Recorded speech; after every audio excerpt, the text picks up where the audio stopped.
बिस्मिल्लाहिर्रहमानिर्रहीम। अस्सलाम वालेकुम। आज मैं आप लोगों के लिए बहुत ही ज़बरदस्त, मज़ेदार, सुपर स्पंची, सुपर सॉफ्ट किस्म की वनीला स्पंज केक की रेसिपी लाई हूँ। 2 पाउंड स्पंज की रेसिपी देने वाली हूँ।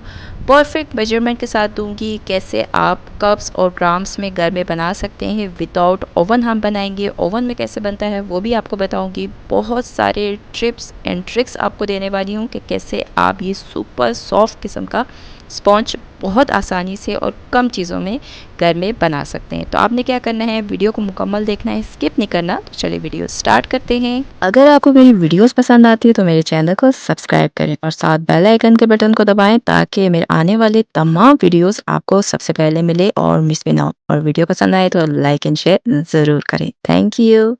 सबसे पहले अपने देसी ओवन को हम प्री हीट करेंगे। उसके लिए मैंने थोड़ा सा नमक डाला है, स्टैंड रखा है और मीडियम आंच पर ये पैन में चढ़ा रही हूँ प्री हीट होने के लिए 20 मिनट के लिए। होल बंद करेंगे ताकि हीट ना निकले। नमक डालने से आपका जो बेक करे होते हैं वो बहुत ज़बरदस्त किस्म का बनता है, बिल्कुल ओवन की तरह का रिजल्ट आता है। ओवन आपने 180 डिग्री पर 10 से 15 मिनट के लिए प्री हीट करना है। तो यहाँ पर देखें मैं क्या कर रही हूँ, सबसे पहले मोल्ड को रेडी कर रही हूँ। मैंने 7 इंच का मोल्ड लिया है जिसको मैंने ऑयल से अच्छा सा ग्रीस कर दिया है। उसके बाद बटर पेपर लगा दिया। बटर पेपर लगाने के बाद इसको फिर से हम अच्छे से ग्रीस करेंगे। ऑयल बटर जिससे भी आपने ग्रीस करना है आराम से आप इसे ग्रीस करके रेडी करके साइड पे रख दें। एक बॉल लिया है, इसके अंदर हम पहले ड्राई इंग्रेडिएंट्स रेडी करेंगे। उसके लिए मैंने क्या किया, 100 ग्राम मैदा लिया है। 100 ग्राम मैदा जिन्होंने कप के हिसाब से लेना उनके लिए बता रही हूँ। आधा कप मैदा ले लें बिल्कुल लेवल करके। इसके अंदर 3 खाने के चम्मच मैदा आप लेवल करके डालेंगे तो आपका 100 ग्राम मैदा रेडी हो जाएगा, 3 टेबलस्पून। उसके बाद देखिए ये 100 ग्राम मैदे में से मैं क्या कर रही हूँ, 1 टीस्पून 1 चाय का चम्मच मैदा लेवल करके मैंने निकाल दिया है। 10 ग्राम बनते हैं, इसको निकाल के साइड पे कर दिया। इसके जगह पे हम 10 ग्राम मतलब 1 टीस्पून कॉर्नफ्लावर डालेंगे। हमारा मैदा फ्लोर बन जाएगा केक का। बाज़ार वाले भी इसी तरह बहुत सारा बना के रखते हैं, उसी से केक बनाते हैं। ये कॉर्नफ्लावर डालने से क्या होता है, आपका केक बहुत स्पॉन्जी और बहुत सॉफ्ट बनता है। तो ये डाल दिया। डालने के बाद हमने क्या करना है, इसके अंदर बेकिंग पाउडर डालना है 1 टीस्पून। बेकिंग पाउडर है, बेकिंग सोडा नहीं। 1 टीस्पून डालना है, तकरीबन 10 ग्राम बनते हैं। ये डाल के हम इसे अच्छा सा 2 से 3 दफ़ा छान के साइड पे रख देंगे। ये हमारा फ्लोर रेडी हो जाएगा। अगर आप बहुत सारा फ्लोर बना के रखना चाहते हैं तो मैं आपको 1 केजी का बताती हूँ। 1000 ग्राम मैदा ले लें, उसमें से आप 100 ग्राम मैदे को निकाल दें। उसकी जगह पे 100 ग्राम कॉर्नफ्लावर डालें, उसको अच्छा सा मिक्स करें और एक एयर टाइट बॉक्स में रखें। और जब भी आपने केक बनाना हो तो उसमें से जितना आपको चाहिए निकाल के आप यूज़ कर सकते हैं। तो ये हमारा ड्राई इंग्रेडिएंट्स रेडी है, इसको हम साइड पे रख देते हैं। एक दूसरा बॉल लिया है, इसके अंदर हम डाल रहे हैं 4 अदद अंडे। 4 अंडे डालेंगे, रूम टेम्परेचर पे है। अगर आपने 2 पाउंड स्पॉन्ज बनाना है तो आप 4 अदद अंडे डालेंगे, ठीक है। ये अंडे हमने डाल दिए हैं। डालने के बाद हमने क्या करना है, इसको अच्छा सा बीट करना है। बीट करने के लिए आपको इलेक्ट्रिक बीटर की ज़रूरत है, हाथ से आप नहीं कर सकते हैं क्योंकि इसको हमने इतना बीट करना है कि ये जो है ना बिल्कुल इसकी क्वांटिटी भी डबल हो जाए और इसका कलर भी चेंज हो जाए। तो मैंने तकरीबन थोड़ी देर के लिए, चंद सेकंड के लिए ही बीट किया ताकि जर्दी सफ़ेदी अच्छा सा मिक्स हो जाए। और उसके बाद इसके अंदर मैं डाल रही हूँ 100 ग्राम चीनी। हाफ़ कप चीनी बनती है, पिसी हुई चीनी है। घर की चीनी को लेके मैंने पीस के डाल दिया है। ये डाल दिया। डालने के बाद एक दफ़ा ऐसे ही मिक्स करेंगे ताकि चीनी उड़े नहीं। उसके बाद हम इलेक्ट्रिक बीटर को ऑन करेंगे और इसको हम तकरीबन 7 से 8 मिनट के लिए बीट करेंगे। इतना बीट करेंगे कि ये जो अंडे है इसकी मिकदार डबल हो के बेहतरीन सा इसका कलर भी चेंज हो जाए। तो ज़बरदस्त किस्म का हो गया। मैं तकरीबन 8 मिनट इसको बीट करती रही हूँ। तो ये देखें इस तरह की इसकी होनी चाहिए थिकनेस। देखें ये कतरा कतरा टिपक रहा है, बस इतना ही, इससे ज़्यादा नहीं करना, बस बेहतरीन हो गया। इस पॉइंट पे हम इसमें 1 टीस्पून 1 चाय का चम्मच वनीला एसेंस डाल देंगे। और अगर आपको केक बहुत ही मज़ेदार और ज़बरदस्त चाहिए है तो इसके अंदर आपने लेमन एसेंस डालना है 1 टीस्पून 1 चाय का चम्मच। अगर आपके पास लेमन ऑयल है तो वो ज़्यादा बेहतर होता है, वो आपने 1 से 2 कतरे डालना है। अगर लेमन एसेंस है तो आप 1 टीस्पून डालेंगे। डालने के बाद इसे अच्छा सा आप मिक्स कर देंगे। मिक्स करने के बाद ये आपका बेहतरीन सा रेडी हो गया। इस पॉइंट पे आपने जो फ्लोर रेडी करके रखा था इसको हमने 1 से 2 दफ़ा छान लिया था। ये हम थोड़ा थोड़ा करके इसमें डालेंगे। थोड़ा थोड़ा करके 3 से 4 दफ़ा मैदा मैंने इसमें डाला और डाल के कट एंड फोल्ड मेथड से इसको मिक्स करेंगे। कट एंड फोल्ड क्या होता है, ये होता है कि आपने एक दफ़ा स्पैचुला को पूरे बॉल में घुमाना है, दूसरी दफ़ा आपने बीच में से यूँ कट लगाना है, तो एक कट एंड फोल्ड मेथड कहा जाता है। इससे क्या होता है कि आपका ओवर बीट नहीं होता और मैदा जो है आप जो ड्राई फ्लावर डाल रहे हैं वो भी अच्छा सा बैटर के अंदर मिक्स हो जाता है। ओवर बीट नहीं करना, ज़्यादा मिक्स नहीं करना। अगर आप ज़्यादा मिक्स करेंगे तो क्या होगा, आपका केक सख्त हो जाएगा।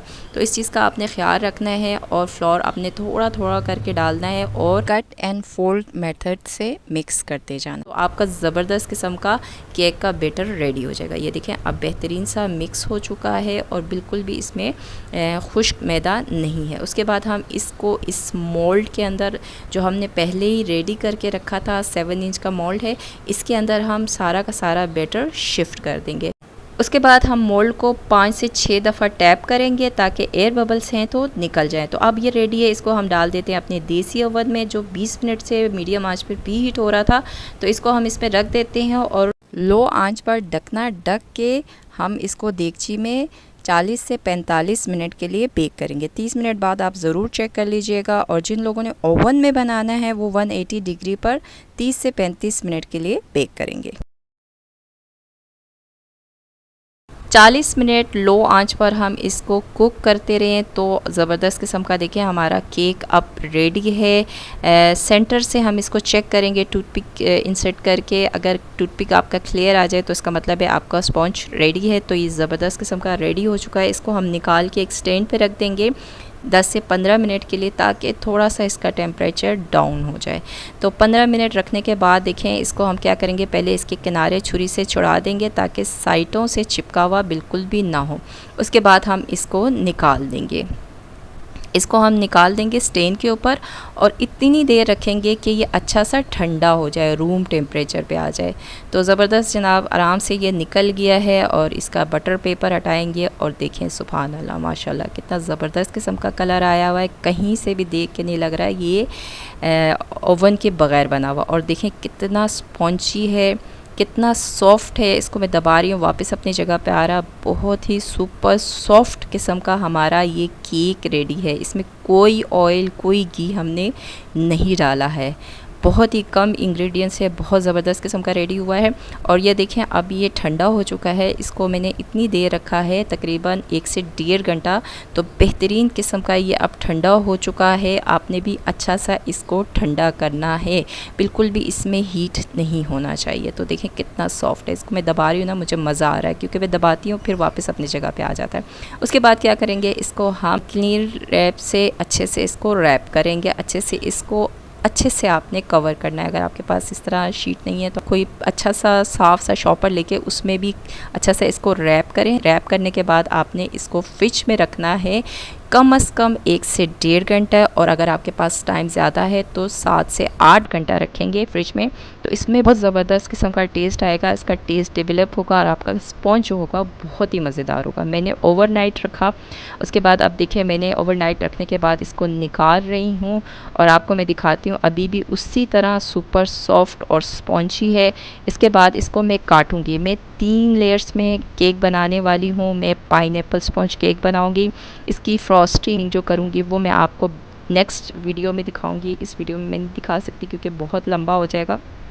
तो इसको मैंने 3 लेयर्स में काटे, बड़े आराम से कट गया था। फ्रिज में रख के आप घंटे बाद भी निकालेंगे ना तो आपका स्पॉन्ज बड़े आराम से कटेगा और बिल्कुल भी टूटेगा नहीं। आपका स्पॉन्ज बहुत ही ज़बरदस्त किस्म का बना होगा, टूटेगा नहीं, बिखरेगा नहीं। आप इसे मोड़ेंगे भी ना तब भी इसमें ना क्रैक्स आएंगे ना ये टूटेगा। और आप देखें इसका स्पॉन्ज कितना जालीदार और ज़बरदस्त किस्म का बना है। मैं नॉर्मल छुरी से काट रही हूँ, मेरे पास बेकिंग वाली छुरी नहीं है, वो दांतों वाली छुरी होती है जिससे बहुत ज़बरदस्त किस्म का कटता है। मैं नॉर्मल छुरी से काट रही हूँ लेकिन आप देख सकते हैं कि केक बेहतरीन सा कट रहा है आसानी से, बिल्कुल भी मुझे तंग नहीं कर रहा, बिल्कुल भी नहीं टूट रहा है।